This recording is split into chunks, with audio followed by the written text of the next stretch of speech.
এই যে মানে করিডোর না দিতে পারার কষ্ট, আপার ছিল স্বজন হারানোর কষ্ট, আর আমাদের স্যারের হচ্ছে ওয়াশিংটনকে সুবিধা না দিতে পারার কষ্ট। এই সুবিধা না দিতে পারার কষ্টেই কি স্যার পদত্যাগ করলেন এবং সেই দোষটাই বিএনপির উপরে চালালেন?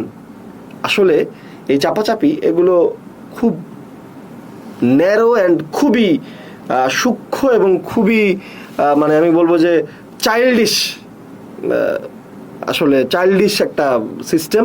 এই সিস্টেমের সাথে আমরা অভ্যস্ত, এগুলো আমরা জেনে জেনে অভ্যস্ত, এগুলো আমরা দেখে দেখে অভ্যস্ত। সো আমাদেরকে মনে হয় এইসব দিয়ে এই নাটকের ফাঁদে ফেলা যাবে না। উন্নয়ন কি করেছেন, 9 মাসে কি সংস্কার করেছেন সেটা আমরা জানি, আমরা সেটা পরিষ্কার।